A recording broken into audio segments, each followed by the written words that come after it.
Yes, sir. But I want to make say. But Open Victor. Open Victor, but you can free. Because we are Antioch. Antiaku, Open Victor, but you Yeah, we are missing one point. What is that point? Point is say, Yankopon come came through Hono. Or when the mask with a name said, I'm a beautiful near Monk. Do you remember that point? Who cast that point? No, Mekai. It means go for that. What I say? Sankrofo no one a free him, one a boss Sankrofo. Yankopon no ball. Yes. To Omonya Adam Asifo ni bia. Good. Very good point. This man will see bibi apart from Bible no see bibi kan. Sure. Sure. I'm sure. Me that's it. Man mark say obi hu no nkunu. So it means there some people over there. All right, so thank you so much. I think we can appreciate your point. How would you ready? So okay, me bato one minute ka say. So I try to me jabo free BA transformation. Okay, yeah, okay, BA transformation. Me bato it you. Pacho the amede ka me spiritual master de hono. Nipa bi mu wo ho a nipa bi wo ho ya na e confuse wo mo. Se wo ye Christian religious studies a udru ba bia ye fire bi family tree or family genealogy. Kire ba bia Adam firi ye wo no na mani ba besi Yesu so. Ansa na ye wu Yesu. Enti Bible no ba bia na firi ba no. The same baby am what is ya ye twerɛ me ho asɛm a mabusua ho asɛm bi reflect the community I'm coming from ewu mu ɛno nkyerɛ sɛ bia na nipa bia ni baabia eti de dadi kan ɛyɛ nokore sɛ na nipa wa asase so na Bible na ntimi ama details no nyina nti obi aka sɛ Adam and Eve ɛna yɛ first person a yɛbɔ mo ba wiase a na golden age, silver age, ni bronze age, kakra na ye jom no no mo hen. Eti mefuana na so said the work no Bible no a authentic book, but in any manu nyina na ye detail to our understanding. Madam say. Isaac ni. Isaac, Ekas Africa so me pato eti. Well, asema na me ka no.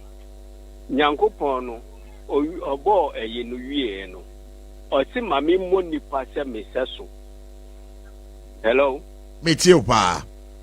Oti mami mo nipa se meseso. Enti nipa na o boy en that time na Adam and Eve no. No o born one ye boy ti se nie Yesu ba be ye ti se onu. Enti the question is one about Satan. Also one about Satan. Yes. Me bato jina so na one about Satan. No, the mo friend is Satan and kasa no. Bible no say no ye Lucifer. No ye Lucifer. No ye obofo. Or ye obofo. Obofo ina no na do man. Nyame na bo bia. Yes, into onu wo hwan sana. Obebo Adam and Eve say me born it say me testo. Ba omo nyina no mo ni asase we so no mo nyina wo heaven. Ba said dia wo kan nyina nyabotre. Say omo a wo kan omo asem sesia no. All the angels ni Lucifer. So say no mo nyina no more. No say no more heaven no. Enti no opam wo ba asase no so. Opam wan say na wo ba Adam and Eve na. Wote na na bisa question say opam omo samanza na obo Adam and Eve no gabi na so no okoda Adam and Eve they make you get you me say onu na omo no Lucifer no wo ho ino obo Adam and Eve say ne seso enti omo kokoda no no ino opam Lucifer say mun kwasa ati su na no omo ba no ti asase fu mu nwie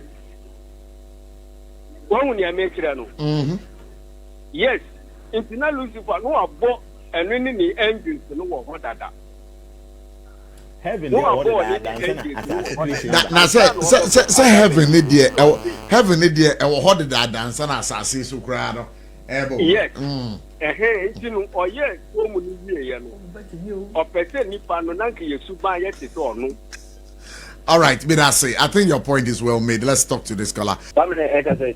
Okay, Tabura, 18. Bible may say day 1, day 2, day 3, day 4, day 5, day 6. Wabo Adam ni Eve. Abo Adam Gwa. And Wama Adam and Wabo in the Edigami, the Nipa Menu and Abasa Tisu. Nipa Menu now more on our Menu. Edigami Menu Bako, Bako, and Bami and Zape. Bako, Yakobo, what you want to care, what couldn't mean to a casino. Or Tiam ever here, or Gofa anyway. Apart from the more from a cat, and the Bible story in your true, you have yet to knock out the Bible story in your true, you are telling lies. The Bible can't answer. Yeah. Hey, Nanaja. One said the number me Okay. I want people to understand, say, so open logical proofs. How Yeah. You have to come to the realization, say, Bible no am a full detail of creation. Okay. Quran no am a full details of creation. Because said the can say woman can see be down. Yes. And will be a son of because piece of Bible no can say all in all. Obe count the best children bebre. Because Bible na can say nyame abo Cain any ebe from say or Adam and Eve mu ne bai. And about kumbako. And a Bible no say Cain no or call the east of north. Saying garden when I go you back water no. Say one no nim die nyina say with the Bible nkwa na ugidia. You will never be able to understand this. Over confuse you sa. You mean what I say? Don't the mama can say nyina no be happen so chirem say there. Say ntina obi oba bi fufura wa abra ye nim say Cain Abel na Cain na kum Abel. You won't be able to explain. But me I am not surprised because apart from Bible na masua no. Masua the Holy Quran so. My kind kakra mintimun kind Arabic and say your English translation or so I read that. I read the Torah, I hear the Old Testament, you know, and watching many other scriptures are Nina Kenya Miasama making kind. So for me, no, and your news my say Cain if you know to Mkoko Ware. But one a minute can say. I frame Thomas, what am I Pachoka suffering? Yeah, Cassette Santa Maria. All right, Thomas, you're my quaba. It's you. I'm saying, who Asia na Cain Edra Okum Ebern, age Ben no do no Okum Ebern. And now those days, so not age Ben and then the Pedu. It could happen, say, Adam and if away after certain, Emma go full in and by my at that time now. Kama di kum ebe no ye ho ejori kum no enti na Adam ene if awo e ma mo we no e ma mo ba mu no enso mo war wo mo ho no mtimi populate ewiase o hwe lower time no a nipa 8 never out enso mo populate ewiase na che se o mo war wo mo ho enti set echi no e ma na o mo ye no war wo mo ho e bi amba ne mema wo war wo mo na Cain ko hye bi into generation yeah ma Cain enya oba ware and could happen say wo am ho ware ye ho age krono yeah odi ekum ebe na age krono odi ware ye no into could happen say kechi no on populate ho na Cain ekuhia mu bi ene bi o ware no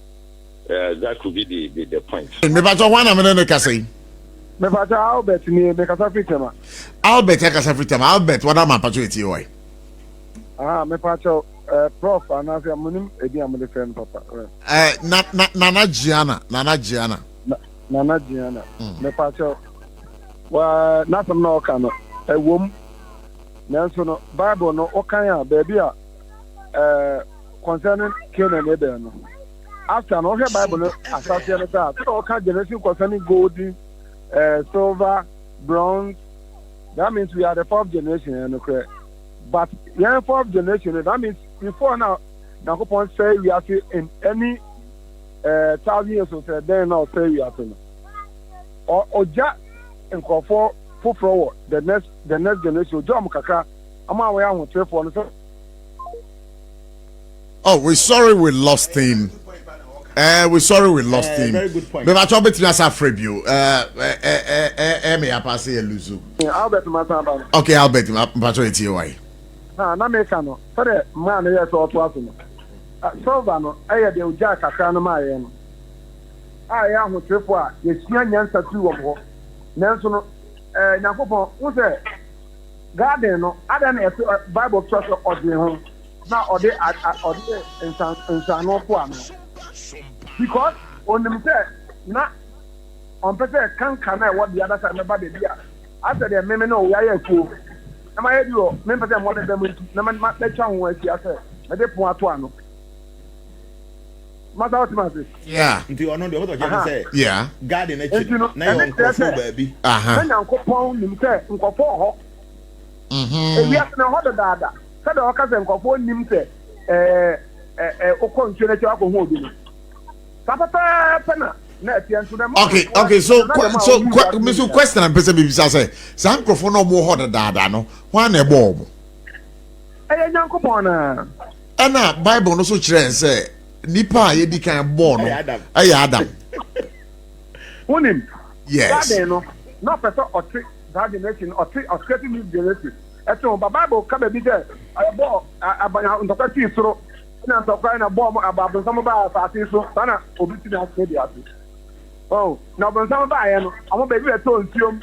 Ebi beto bi so na mama to amoto ya mo enwu so. Amoto na. What am I making us? Yeah, good. I think Come. Amo anam wo ho dada na obom ho ban no. Adam and Eve. No obom sonko. Explain there na wo no.